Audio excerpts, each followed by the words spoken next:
إذا قرئ القرآن فاستمعوا له وأنصتوا لعلكم ترحمون.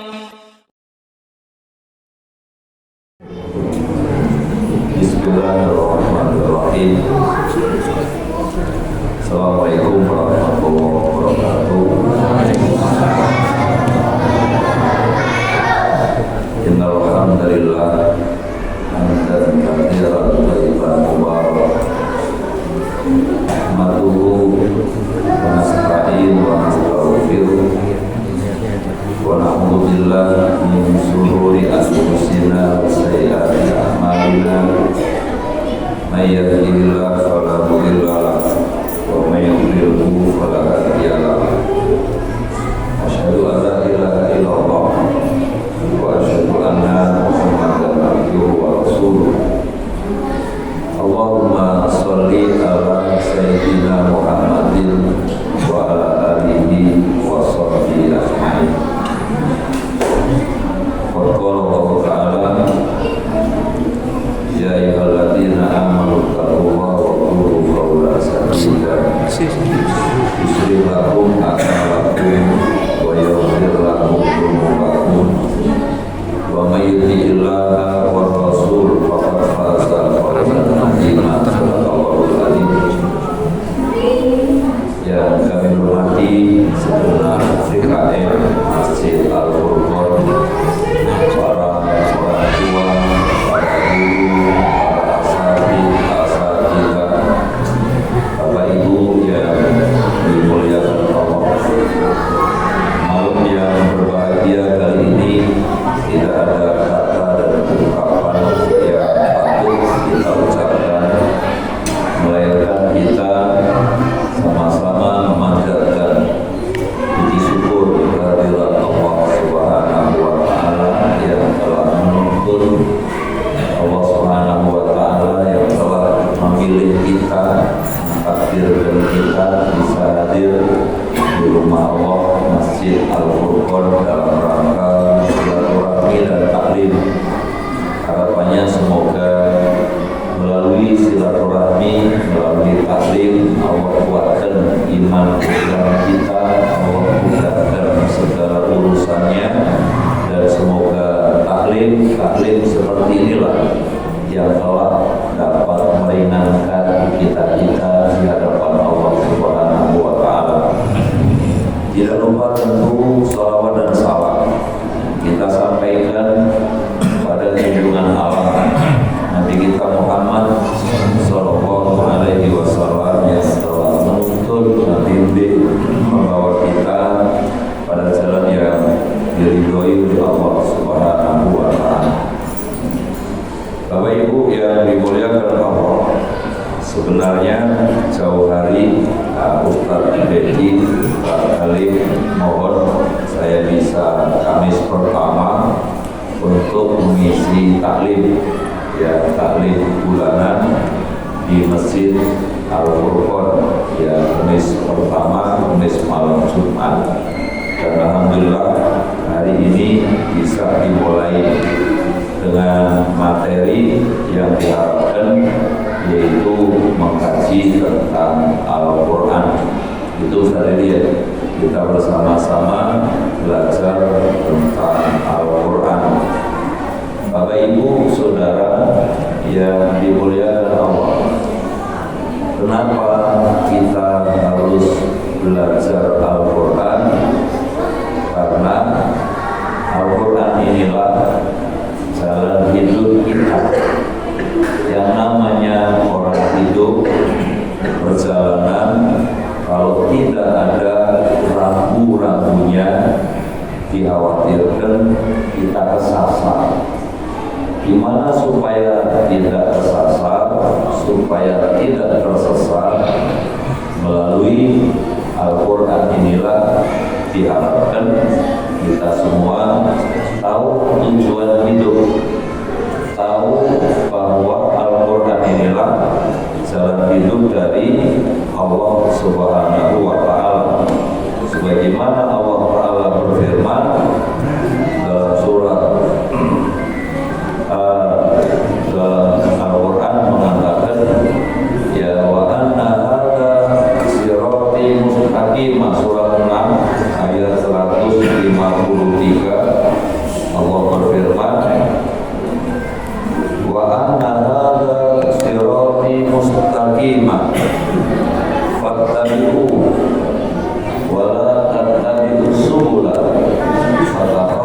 bikum an sabili dzalikum wasaqu bihi la'allakum tattaqun. Wa anna hadza, sesungguhnya ini Quran, sirati, jalanku, mustaqimah, yang lurus, yang benar. Fattabi'u, ikuti dia. Wala tattabi'u subula, dan kalian jangan ikutin jalan yang lain. Fatafarraqu bikum an sabili, jalan lain itu membuat jalanmu terpecah belah. Dzalikum wasaqu bihi la'allakum tattaqun, yang demikian itu wasiat Allah, perintah Allah agar kalian menjadi orang yang bertakwa. Ibu, bapak, saudara yang dimuliakan Allah, itulah kenapa kita harus belajar Al-Quran. Kenapa harus berusaha membaca Al-Quran? Karena inilah jalan hidup dari Allah Subhanahu wa ta'ala. Ibu, bapak, saudara yang dimuliakan Allah, belajar Al-Quran, memahami Al-Quran, baru meyakini saja bahwa Al-Quran ini benar, sudah berpahala. Meyakini saja kebenaran Al-Quran ini, Allah Ta'ala bakal perbaiki keadaan kita, dan itu janji dari Allah Subhanahu wa ta'ala. Ibu, bapak bisa buka dalam surat 47 misalnya, ayat yang kedua, atau buka HP-nya. Walladzina amanu wa amilus sholihat wa amanu bima nuzila ala Muhammad wa huwal haqqu min rabbihim kaffara anhum sayi'atihim wa aslaha balahum. Orang yang beriman dan beramal soleh, wa amanu bima unzila ala Muhammad, dan mereka percaya bahwa apa yang Allah turunkan kepada Nabi Muhammad, Quran ini benar dari Allah. Kaffara anhum sayi'atihim, niscaya Allah ampunkan dosa mereka, Allah ampunkan kesalahan mereka. Bapak Ibu punya dosa nggak? Ya. Ada nggak yang nggak punya dosa? Ada. Sepertinya nggak ada. Meyakini kebenaran Al-Quran, Quran ini benar dari Allah Subhanahu wa ta'ala. Allah Ta'ala kasih hadiah. Hadiah yang pertama diberikan oleh Allah Subhanahu wa ta'ala, kaffara anhum sayi'atihim, Allah hapus, Allah ampuni kesalahan mereka, dosa-dosa mereka. Wa aslaha balahum, dan Allah Ta'ala bakal perbaiki keadaan mereka. Ini janji Allah Subhanahu wa ta'ala. Kalau kita meyakini kebenaran Al-Quran, mau merenungkan, mau membaca, mau merenungkan makna yang terkandung di dalamnya, dan mau mengaplikasikan dalam kehidupan sehari-hari. Ibu, bapak, saudara yang dimuliakan Allah, dalam hadis yang sangat populer, Nabi kita Muhammad SAW menuturkan dalam sabdanya, Iqra'ul Quran fa innahu ya'ti yaumal qiyamah syafi'an li ashabi. Bacalah Al-Quran, bacalah Al-Quran. Al-Quran ini bakal datang nanti di hadapan Allah menjadi syafi'an, menjadi syafaat, menjadi pembela bagi pembacanya. Bapak Ibu saudara yang dimuliakan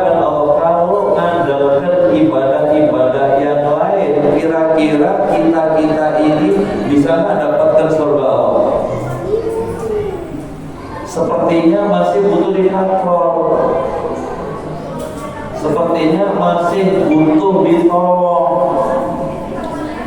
Salah satu di antara yang bakal nolong kita nanti, membantu kita nanti, meringankan kita nanti, di antaranya adalah Al-Quran.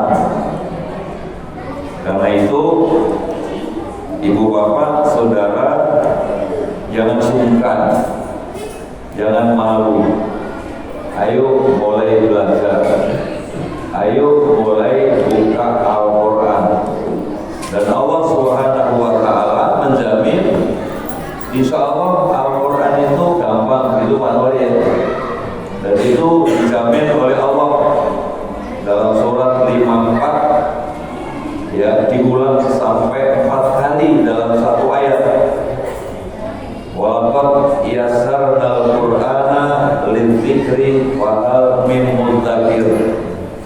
Ya, surat Al-Qamar surat 54 ayat yang ke-17, ayat 22, ayat 32, ayat 40 bunyinya sama. Walaqad yassarnal Qur'ana lidzikri wa hal min mudzakir. Sungguh Allah Ta'ala berikan kemudahan Al-Quran ini untuk dipelajari. Adakah kemauan? Kalau ada kemauan, yakin Allah akan kasih jalan kemudahan, dan dijamin oleh Allah Subhanahu wa Ta'ala sampai diulang 4 kali di dalam satu surat. Sekali lagi, walaqad yassarnal Qur'ana lidzikri fahal min mudzakir. Sungguh kami berikan kemudahan Al-Quran ini untuk dipelajari. Adakah kemauan? Asal mau, yakin seyakin-yakinnya Bapak Ibu Saudara diberikan kemudahan oleh Allah Subhanahu wa Ta'ala untuk bisa membaca Al-Quran. Inilah jalan hidup kita. Melalui Al-Quran inilah kita berharap syafaat, pertolongan yang bakal membela kita, meringankan kita nanti di hadapan Allah Subhanahu wa Ta'ala. Ibu bapak, saudara yang dimuliakan Allah, 14 abad yang lalu Nabi kita Muhammad SAW, beliau juga menuturkan dalam sabdanya begini: Man qara'al Qur'an wa amila bima fihi albasallahu walidayhi tajan yaumal qiyamah dhawuhu asanu min dhawi samsi. Siapa yang membaca Al-Quran, mengamalkan dalam kehidupan sehari-hari, Allah Ta'ala bakal pakaikan kepada kedua orang tuanya mahkota, baju kemuliaan, baju kebesaran nanti di hadapan Allah Subhanahu wa Ta'ala, yang cahayanya lebih terang dari cahaya matahari. Nah, jadi yang dapat berkahnya bukan cuma yang membaca, bahkan kedua orang tuanya bakal dapat hadiah yang diberikan oleh Allah Subhanahu wa Ta'ala manakala kita punya anak-anak yang mau membaca Al-Quran, mengamalkan dalam kehidupan sehari-hari, yang dapat barokahnya bukan cuma yang bersangkutan, kedua orang tuanya pun mendapatkan apa yang dijanjikan oleh Allah Subhanahu wa Ta'ala. Oleh karena itu, Bapak Ibu Saudara, yakinlah tidak ada kata rugi membasahi lidah kita dengan Al-Quran. Tidak ada kata rugi kita nyekolahkan anak-anak belajar Al-Quran.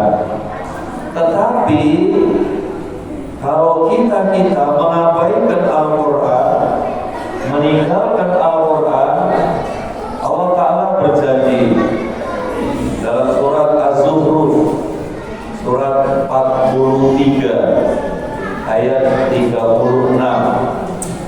A'udzubillahi minasyaitonirrajim. Wa may ya'su an dzikrir rahman nuqayyid lahu syaitana wa huwa lahu qarin. Siapa-siapa yang berpaling dari pengajaran Al-Quran, siapa-siapa yang mengabaikan Al-Quran, siapa-siapa yang gak mau dengerin Al-Quran, nuqayyid lahu syaitana, Allah Ta'ala biarkan setan menyesatkannya, fahuwa lahu qarin, maka setan itulah yang jadi qarin. Qarin itu apa? Pendamping, teman dekat, teman setia, teman berpikir, teman bertutur kata, teman berprasangka, teman berperilaku.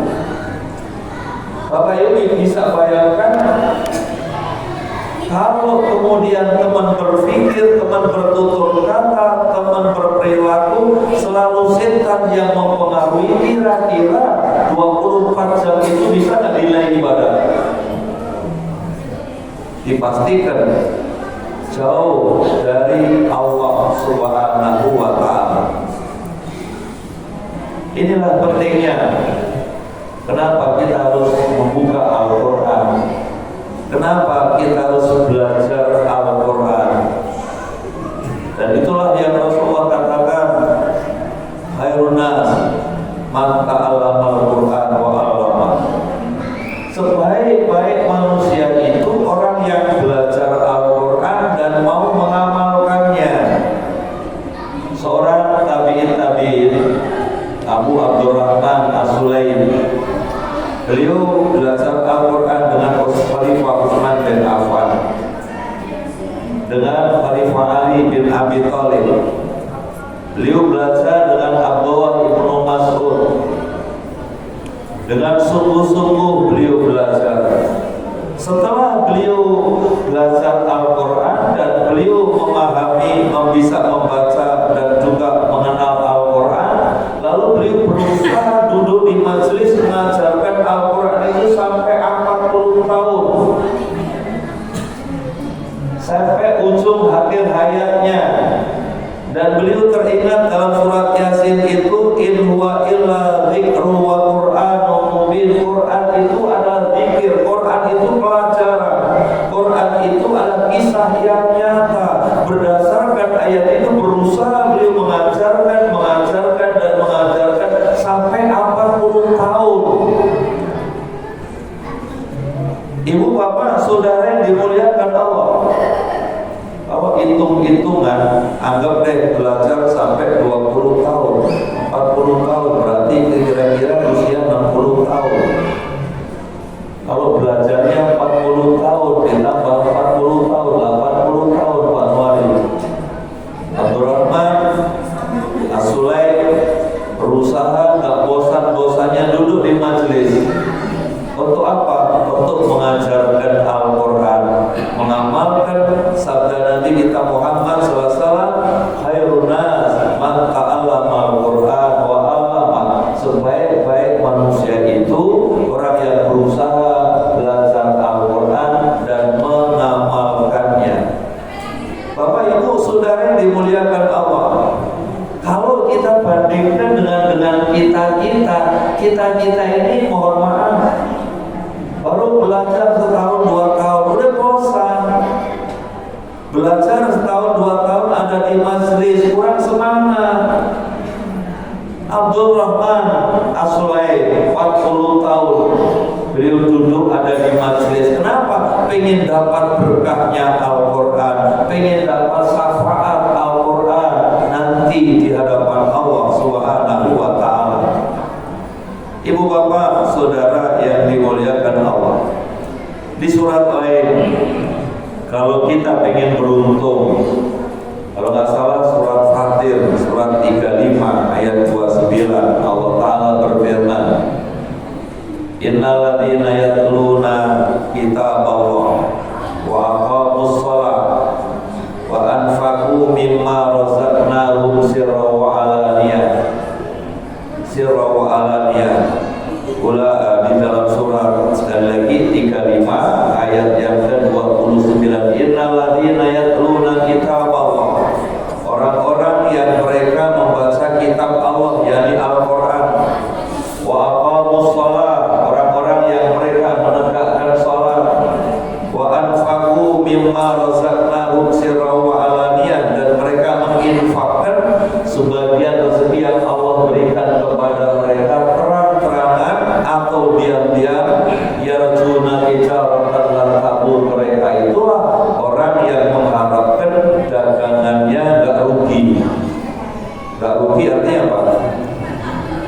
beruntung.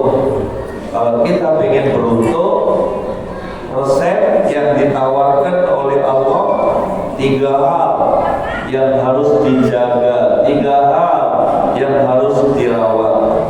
Pertama, membaca Al-Quran. Yang kedua, memelihara, menjaga sholat. Yang ketiga, gemar berinfak, bersedekah, diam-diam atau terang-terangan. Bismillah, kita coba sisihkan waktu untuk Al-Quran. Bisa pagi-pagi, apalagi udah pensiun, banyak waktu, banyak kesempatan yang diberikan oleh Allah. Sisihkan waktu untuk Al-Quran. Kalau kita mau menyisihkan waktu untuk Al-Quran, yakinlah, ya, itulah cara menjadi orang yang beruntung di hadapan Allah Subhanahu wa Ta'ala. Membaca Al-Quran, dan membaca Al-Quran itu setiap huruf disiapkan oleh Allah 10 pahala. Baru Yasin, baru Bismillahirrahmanirrahim. Bismillahirrahmanirrahim berapa huruf? 19. Sudah 190 nilai Pak RW. Suratul Fatihah berapa huruf? Pernah nggak hitung Suratul Fatihah? Belum, baru bismillahnya hitung Pak Walid. Sebanyak itulah Allah Ta'ala berikan nilai kepada kita di hadapan Allah Subhanahu wa Ta'ala. Oleh karena itu, ibu bapak yang dimuliakan Allah, sekali lagi sisihkan waktu untuk Al-Quran.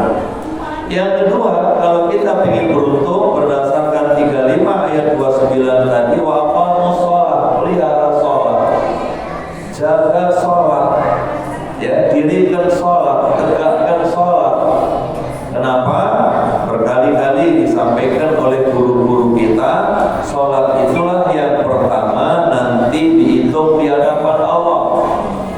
Inna awwal ma yuhasabu alaihi abdu yaumal qiyamah as-shalah. Sesungguhnya yang pertama-tama nanti dihitung oleh Allah di hadapan Allah pada hari kiamat sholat. In sholuhat sholuhat kulluhu, in fasadat fasadat kulluhu. Kalau sholatnya bagus, bagus semuanya. Kalau sholatnya rusak, rusak semuanya. Yang berarti sholat itu menjadi tolak ukur kita ini orang ahli ibadah atau tidak. Nanti yang ditanya oleh Allah Subhanahu wa Ta'ala itu diantaranya sholat-sholat kita.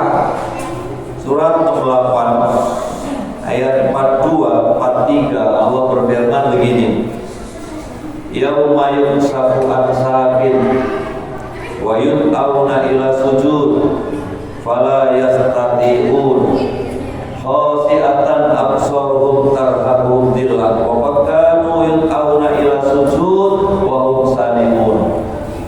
Pada hari betis disingkap, maksudnya pada hari tidak ada rahasia di hadapan Allah. Nanti kita akan ketemu hari di mana hari itu Allah akan buka apa adanya. Orang baik atau tidak, hari itu nanti akan tampak. Dan di sanalah Allah Ta'ala perintahkan yud'auna ila sujud. Coba sujud kamu, coba rukuk kamu. Allah Ta'ala katakan di situ fala yastati'un, maka mereka enggak sanggup. Mereka enggak mampu rukuk, enggak mampu sujud. Di dunia ini, Bapak Ibu bisa lihat, orang yang enggak biasa rukuk, enggak biasa sujud, suruh rukuk, sujud, kira-kira mampu enggak? Suruh rukuk, suruh sujud berat, sakit. Apalagi nanti di hadapan Allah Subhanahu wa Ta'ala. Orang yang seperti ini Allah katakan khasi'atan absaruhum tarhaquhum dhillah. Pandangan mereka menunduk ke bawah, ketakutan yang luar biasa. Kenapa ketakutan yang luar biasa? Wa qad kanu yud'auna ila sujud. Adalah orang ini ketika di dunia dalam keadaan terbaik, status sosial terbaik, ekonomi terbaik, pendidikan terbaik, suruh rukuk, suruh sujud tapi nggak dikerjain. Kira-kira ada nggak yang begitu, Pak? Status sosial terbaik, ekonomi terbaik, pendidikan terbaik, suruh rukuk, suruh sujud, nggak mau. Orang yang seperti ini kelak di kemudian hari bakal mengalami kesulitan yang luar biasa di hadapan Allah Subhanahu wa Ta'ala. Dan yang ketiga, di surat 35 ayat yang ke-29 tadi, kalau kita ingin beruntung, gemar berinfak, gemar bersedekah terang-terangan atau diam-diaman, itulah orang yang dagangannya gak bakal rugi, orang yang insya Allah beruntung 24 jam, punya nilai ibadah terbaik di sisi Allah Subhanahu wa Ta'ala. Ibu bapak yang dimuliakan Allah, ini pengantar untuk taklim yang akan datang. Izin Ustaz Dedi, Ustaz Alif nanti dimulai dari suratul Fatihah gitu ya. Kita mulai dari suratul Fatihah Ustaz Dedi ya. Yang akan datang kita mulai dari suratul Fatihah. Kenapa suratul Fatihah? Kita tahu bahwa suratul Fatihah itu ummul kitab. Suratul Fatihah itu menjadi bacaan wajib di dalam sholat, dan kalau kita ingin khusyuk sholatnya maksimal, bacaan wajib dalam Al-Quran melalui suratul Fatihah. Kita pahami bersama, kita kaji bersama, sholatnya tambah bagus, ibadahnya tambah bagus. Kita semua ditakdirkan pantas mendampingi junjungan Allah di surga yang disiapkan oleh Allah Subhanahu wa Ta'ala. Mungkin nanti seperti itu, dan selanjutnya masih ada waktu, sengaja kita sisihkan waktu, kita siapkan dialog dan tanya jawab. Langsung saja setelah ya kita buka dialog dan tanya jawab. Monggo yang mewakili, biasanya Pak Hadi juga nggak pernah ketinggalan tanya, atau juga yang lain, kita berikan kesempatan dialog dan tanya jawab. Monggo silakan. Atau sesepuh kita Pak Anwari atau Pak Hadi yang mewakili, monggo silakan. Siapa duluan? Atau Pak siapa ya? Silakan. Baik, bismillahirrahmanirrahim. Assalamualaikum warahmatullahi wabarakatuh. Waalaikumsalam. Bagaimana tadi yang dijelaskan Ustaz bahwasanya untuk membaca Al-Quran itu seorang anak nanti bisa memberikan jubah atau mungkin mahkota. Nah itu mohon tadi atau saya kurang nyimak itu kalau hadis atau Al-Qurannya, dan mohon penjelasan lebih agak besar. Terima kasih. Assalamualaikum warahmatullahi wabarakatuh. Waalaikumsalam warahmatullahi wabarakatuh. Yang saya baca tadi hadis di mana Nabi kita Muhammad SAW beliau menuturkan maqar Al-Quran wa amila bima fihi al-basallahu walidai pada yaumal qiyamah dawuhu bin dalam hadis tadi, siapa yang membaca Quran mau mengamalkan dalam kehidupan sehari-hari, Allah bakal pakaikan kepada kedua orang tuanya mahkota, baju kemuliaan, baju kebesaran yang belum pernah didapat ketika di dunia. Kalau kita dapat hadiah, barang, baju segala macam, gak ada apa-apanya dibanding hadiah yang Allah siapkan, yaitu mahkota, baju kemuliaan yang Allah berikan dari hadiah anak-anak kita yang mau membaca Quran, mau mengamalkan dalam kehidupan sehari-hari. Itulah untungnya mengantarkan anak, mengajarkan anak. Maka pantaslah Nabi kita Muhammad SAW perintahkan, ajarkan anak-anakmu mengenal Al-Quran, ajarkan anak-anakmu bisa baca Al-Quran, hiasi rumahmu dengan Al-Quran, zainu buyutakum bi qiraatil Quran, hiasilah rumahmu dengan Al-Quran. Insya Allah dengan cara seperti itu Allah siapkan hadiah buat ayah bunda, dan tanggung-tanggung baju kemuliaan yang cahayanya lebih terang dari cahaya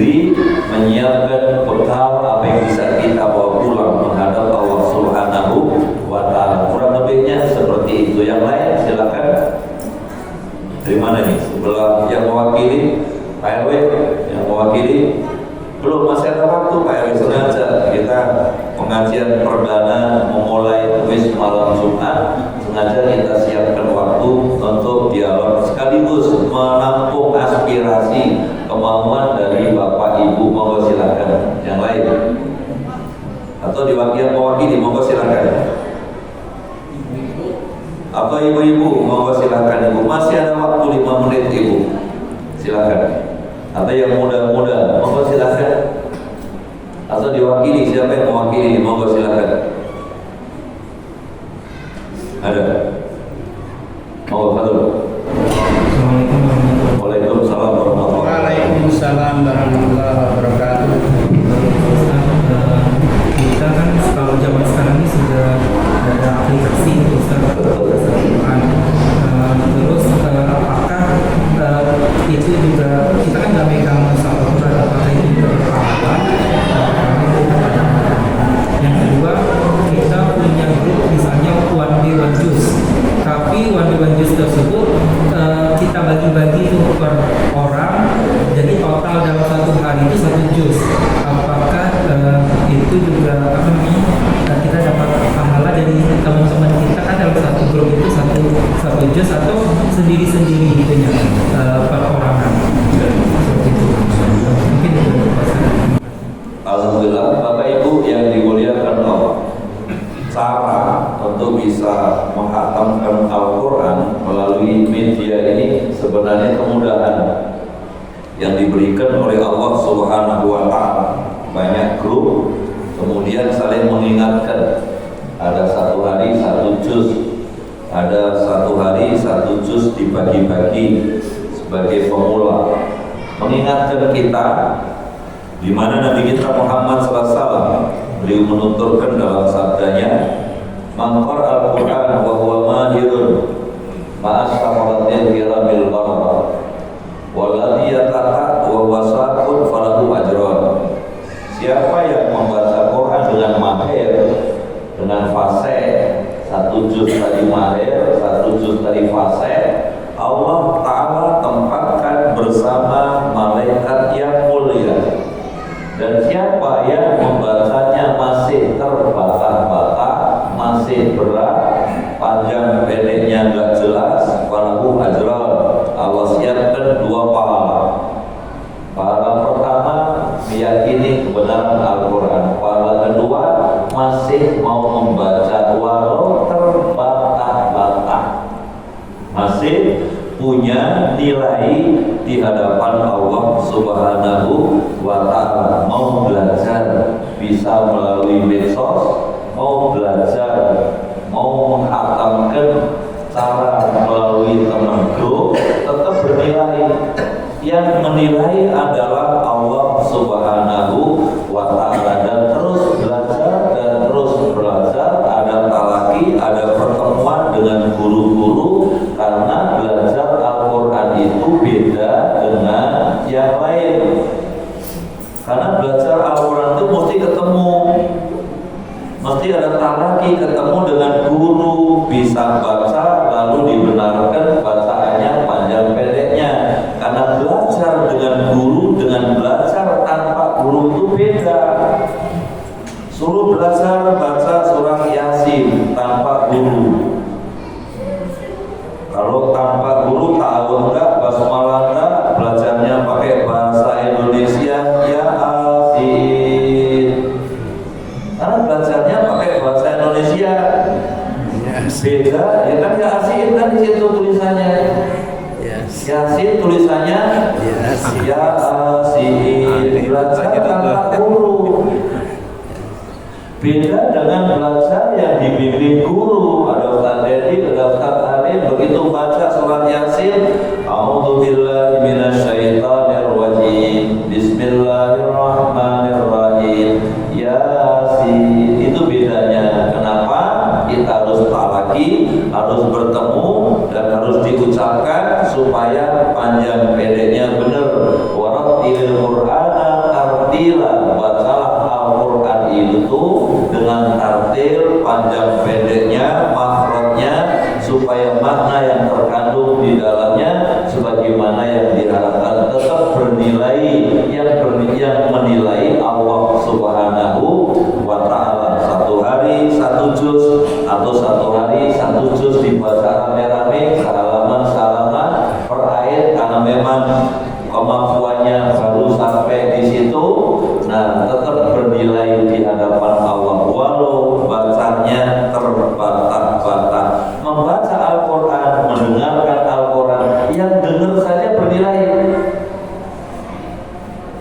Sahabat kita membaca, kita mendengarkan saja bernilai. Maka kenapa Allah Ta'ala katakan فَإِذَا قَرَأْتَ الْقُرْآنَ فَإِذَا قَرَأْتَ الْقُرْآنَ فَاسْتَمِعُوا لَهُ وَأَنصِتُوا لَهُ لَعَلَّكُمْ تُرْحَمُونَ. Maka apabila dibaca Quran itu dengar dan diam supaya kamu dirahmati oleh Allah. Dibacakan Quran, kita dengar, diam, menelaah, memperhatikan yang dibaca, tetap bernilai di hadapan Allah Subhanahu wa Ta'ala. Apalagi mau membaca, mau belajar, insya Allah semua bernilai, dan yang menilai adalah Allah Subhanahu wa Ta'ala. Insya Allah pertemuan yang akan datang bulan depan, awal bulan Kamis malam Jumat, yang pertama kita mulai dari suratul Fatihah. Insya Allah.